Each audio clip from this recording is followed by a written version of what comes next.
welcome back to Ladybug Lane Soaps, and this is Margie, and once again I have moved my little operation to another spot. I just want to see if my voice will pick up better, and maybe that the lighting is going to be better. So I am facing south this time, and usually the other time I have my back to the south. So yeah, so we'll just have to see how this turns out. Anyway, welcome everybody, and I just want to thank everybody who is watching my videos and who is leaving wonderful comments. I mean, I just love you guys, and so I just wanted to say thank you for joining me. And so today, this is going to be part number 2 of the Lavender and Sage soap, and I want to show you what I did.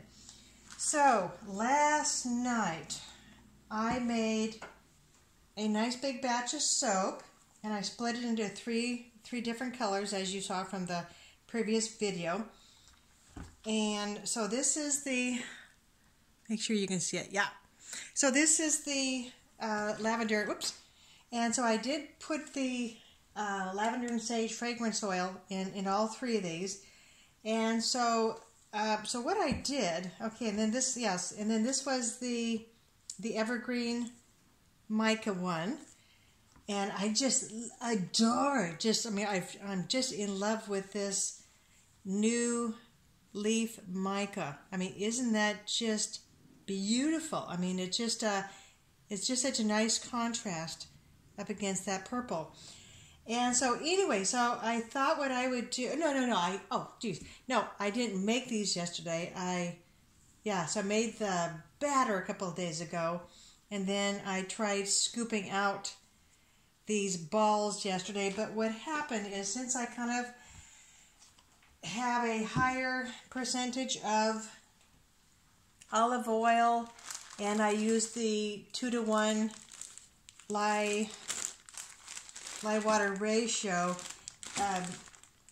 those were pretty soft, and so I really could not even scoop it out with my little melon baller, which is probably in the dishwasher.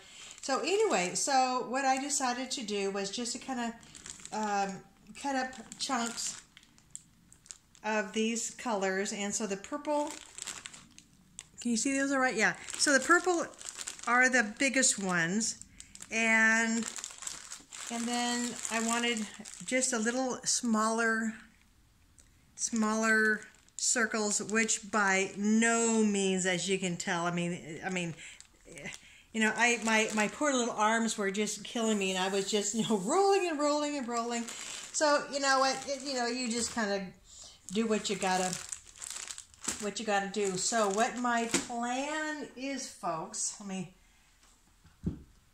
move these out of the way, is to have a white base. And you know what, truth be told, I am not sure how much this mold is going to hold, after I get all of these soap embeds in, because I was thinking, okay, well, all of that is a certain weight, and then I could subtract it from the actual oils here. But you know what?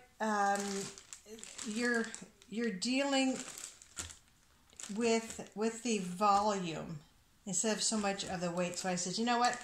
I'm just going to make my usual batch here, and then let's see. Can you see the moles way down there? No, you can't. Hold on. So I thought, for a backup, I'll just play it safe. Here she comes. And I will just have these little darlings on standby. So I'm sure a lot of you have seen these. Aren't these cute? The sunflowers, and not quite sure what that is, some sort of a flower. And then the chrysanthemum, which is really popular.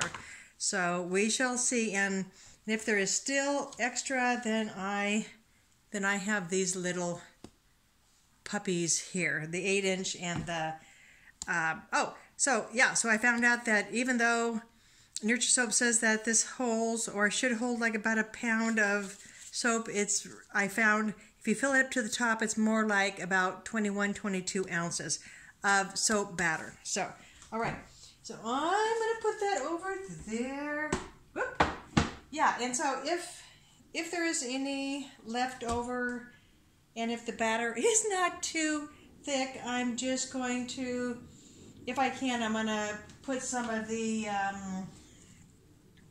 orchid mica from Brambleberry, excuse me, in the batter. And the thing, though, that I'm not quite sure about, folks, is, since this is the first time I have ever put, real soap beds. Oh, what is a soap bed? Real soap, in beds, in here. Yeah, so I'm not quite sure how thin or thick I should have the batter, because if it's too thin, then all of the balls are going to be falling to the bottom, and that'd be kind of embarrassing. If it's too thick, then the balls aren't going to go down there. And if it's too thick, by the time that I'm done with this, then it's going to be probably too thick to even put the orchid mica in the molds. So this is going to be interesting. And you know what? As you guys know me, I go with the flow. I mean, that's about the only thing that I kind of do. I mean, I might be cursing underneath my breath, but you just got to keep on going. So, alrighty. So I think that is about it, folks. Oh, yep. And I think, as you saw, yep, I do have my glasses on. So, as I say, hopefully this will be light enough here for everybody. Alrighty. Okay, well, let's get the show on the road. And of course, my handy dandy little stool here is underneath me. And and I gotta tell ya, our family went to this farm last Saturday. It's the Mary Olson farm, and it's historic. And after I came back, let me tell you, my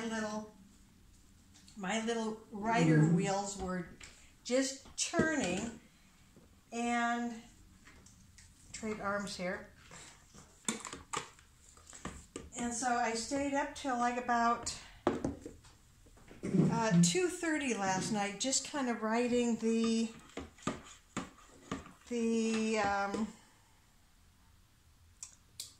outline, if you will.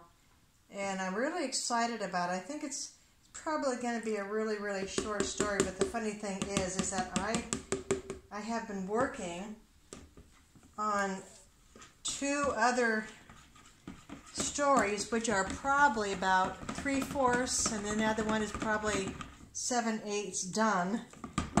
And I just kind of work on them very slowly. Hopefully you can still hear me as I'm talking.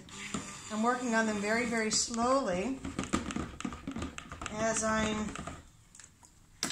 soaping and everything. Okay, now I'm just trying to think. So I did heat up my fragrance oil, and I did put some, okay, so it's about almost 87. So I just wanted to warm this up. Okay, let's add it. And, but anyway, so I'm going to kind of borrow maybe the story will be kind of in the time period of when this family was in the Auburn area, which I believe was, I want to say 1860, and Okay, now that I'm kind of like one of these people who can't chew gum and walk backwards at the same time. I'm so funny. Okay, so I want this to have the white base, and I did cut back on the water, so because I knew I was going to be adding the titanium dioxide. And you know what? I gotta add the whole doggone thing. So, yeah, so I'll really have to get going on the story, because when I was measuring out the oils this morning, it was like I was kind of screwing up on a couple of them, because all these ideas were just kind of popping in my head, which is not a good thing when you're making soap. So, alrighty, so let's get her going here, and let's get soaping. Okay, cross your fingers, everybody. Okay, you know what? I'm going to stop right there, because I know how quick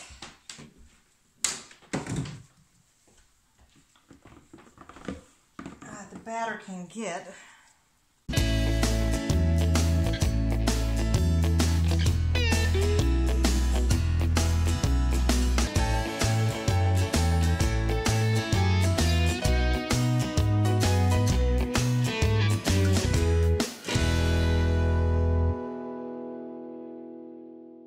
So let me see if I can chew gum and walk backwards at the same time. So the story centers around the daughter of a large farming family, and she just turned 29 years old, which is pretty old for back then, and most of her brothers and sisters, they're all getting married before her, and especially her female cousins, they're all getting married before her, and she is one of these very maybe not on the quiet side, but can you see me here? There we go. That still is crooked. But anyway, so she is a very independent, strong, physically strong female. Okay, let's see how this goes. Still very, very runny. And so her parents kind of loan her out to other farms, you know, who need help, and so she just kind of knows that at her age of 29, okay, so I just kind of want these random here, that her future, you know, pretty much just kind of lies with you know, staying at her parents' farm and just kind of, you know, working. And, you know, so I think she's kind of resigned to that fact, but it doesn't make her happy. And so in another area is, oh, geez, I forgot to tell you what her name is. Oh, yes. So her name is Nellie Bishop. And it was kind of interesting, because when I was thinking of a name for the book, I was thinking maybe Nobody's Bride, and I mean instantly, just almost instantly, I was thinking of the name. Okay, what name has the initials of NB. Let's see how this is going to do it here. And so I was thinking, you know, Nellie Bishop, and of course Nellie, I found out, is short. So, you know, I probably want to put some of these in. Yeah, so Nellie is short for like Eleanor and Helena and all sorts of other names which I did not know. And so anyway, so the see how I'm doing awful. So in another area is this young man named Joseph. Haven't figured out his name yet. Okay, we're still really running here. And so he had married one of Nellie's younger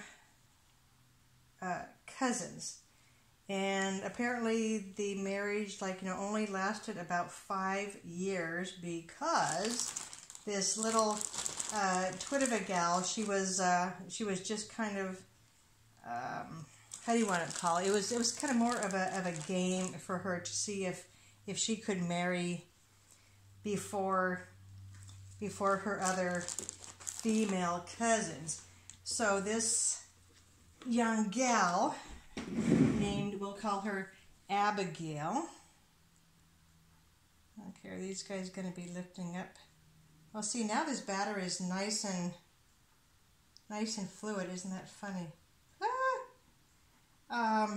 Here I thought it was going to be like really thick. So anyway, so Abigail, Joseph's young wife, so she leaves him a note one morning and says that I hope he understands, but she has left him for a more exciting life, and yitty. And so about 2 years pass, and he's kind of, just come to the realization that his young wife was young and that she really didn't love him, and so he just kind of needs to get on with his life. And so he had made Abigail let's see, can you even see that there? Oh, there you are. Should I bring you in just a little bit? Yeah, see what is straight for me isn't going to be straight for you, so sorry about that. Okay, whatever. So anyway, so he had made Abigail a cute little wooden box for her to keep all of her little keepsakes, and so her family and her female cousins would often write her, and so she kept all of these letters in this box. So he decided that he, should finally, either burn them or do something with them. So he's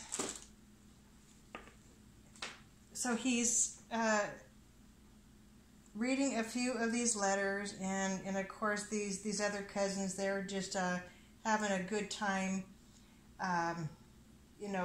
saying what a joke it was for Abigail to be marrying this guy and all that kind of mean stuff. So he has had enough of that, and so he's throwing everything in the fire. But the one last piece that he's ready to throw in. Okay, hold on just a minute, folks. I'm going to just tap that a little bit. So the one last piece or letter that he's just about going to throw in, there all of a sudden there's like this huge rush of wind in the room, and there's this he gets this chill up his back, and he just doesn't know what it is. And okay, so I got that. That's the end of that. And so he doesn't throw it away. Okay, what do I got here? I got 5 balls plus 3 balls. Plus, see, I hope all of those balls aren't sinking to the bottom. That should be funny. Okay, so I just have 3 more of these balls. So let's just kind of go kerplunk, kerplunk, kerplunk. Yeah, so anyway, back to the story. So Joseph reads the letter, and he finds out that these cousins, you know, besides making sport of, where do I want to put this? Making sport of him, they mentioned one of their spinster cousins, or the spinster cousin. Now, do I just want to keep that right there, or just add a little bit on top? Okay, I kind of want that to show. And so anyway, so they're just making sport of Nellie, you know, just saying how unattractive she is, and which she really isn't. I mean, there's really kind of nothing extraordinary about her, but they just make fun of her. And so he kind of just starts thinking, you know, well, you know, maybe that this gal who he has never seen before, you know, maybe she just might want to become his wife, you know, which a lot of that did take place years and years ago. You know, you would just become someone's mail order bride, and God forbid, you know, what the wife or the husband would look like. All right, so here I'm yakking away, and I think, you know what, I really don't want to fill that up all the way.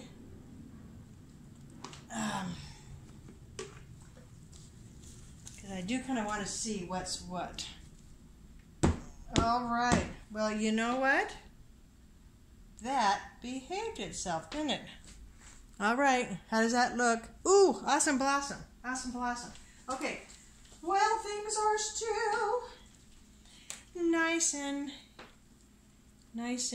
fluid. Let's spray that with the rubbing alcohol. Okay, I'm going to move this little pup that way. Oh, well, I'm happy with that, gang. Okay, just a second. Move my little something other. Okay, well, that, I'm anxious to see how that looks. Okay, let's look at that. See, and that was a 1 3/4 to 1 water lye ratio, and that behaved itself. Well, whoopie-doo, whoopie-doo. Okay, let's get the purple in there. Yeah, so anyway, so this Nellie, whose real name, or her full name is, let me see if I can remember, Mary, it's either Helene or Helena, and, but like I say, Helene or Helena or Eleanor was short, or they shortened it to Nellie. And so there's just going to be a lot of, you know, take and give. Okay, hold on, folks. Yeah, so I'm really excited though for this Nellie, who's, you know, as I say, back in the 1860s or whatever. I mean, if you're 29 years old, I mean, that's you are considered a spinster. So so she is going to accept, you know, his his proposal by letter, and I don't think her folks are going to be too happy about it, because she really is the workhorse of the family, and I think even her mother's probably going to end up. Oops, that's empty. Yep, that is really going to help, right? So I think I'm even going to have her mother, you know, slapping her face, because here her oldest daughter is going to be leaving them, and that's just going to be one less pair of hands. How we doing? Oop, there we go. You know, one less pair of hands to be helping on the farm, and that is why many farm families had a large family, you know, so the kids could help, because I kind of got a small taste, and I mean a very, very small taste, when growing up. I was born in Seattle, and when I was about 9 years old, my dad, who's from North Dakota, and his dad's from North Dakota, and his dad's from North Dakota, he saw some property. It was a 20-acre farm out there, and oh my gosh. So, you know, out we went, and I mean, we had maybe not every kind of farm animals, but we had the horses and pigs and the milking cows and chickens, and it was just fabulous. It was just a fabulous childhood, and so I remember going out to the going out to the coal shed in the black of night, you know, when I was little, and I don't know if I might be needing those. Are we in view? Kind of, sort of, not kind of, sort of. And, you know, there were no lights out there, and because we had this old Monarch wood and coal stove, and it was not a little one. And so my folks, you know, they would have us kids, you know, taking turns to go out and get the coal to heat up this big Monarch stove. And I'll never forget this as long as I live, because one night when I was out there, I felt something go over my shoe, and it was probably a big rat. And of course, on farms you have such animals, because they like eating the grain. And so anyway, yeah, so I'm just looking forward to getting this story, and it's probably going to be a whole lot shorter, but okay, well, I just have a little dribble here, so I'm going to put it in this one here. Can you? Oh, you can see really good, yeah. So anyway, so I guess you won't be hearing no music in this video, huh? Just me yammering about a story that's in my head. Oh gosh. So anyway, yep. So that's what happens in a writer's head. You go visiting a place, and then you I don't know. You just feel it in your blood, or I do. It's like, you know, when I was walking in this farmhouse. I don't know how many square foot it was, but you know, but every piece of wood, it was you know, milled, and you know, you just kind of try to envision, you know, how things were back then, and So having lived in a farmhouse for several years, and with my crazy imagination, you know, I will be just fine. So anyway, alrighty, gang. Sorry that you missed out on your music, but for those who do not care for my music, oh goodness. No, I know you guys like my music. Okay, well that's just a little bit in there, but just enough that I can use for myself. Oh goodness. Alright, gang. Well, I am just tickled that everything turned out, and so now I can put down in the record books that this little puppy turned out good, and I'm so excited to see how that's gonna look when it's cut. And I hope everything didn't settle badly, but you know what? If it did, good on it.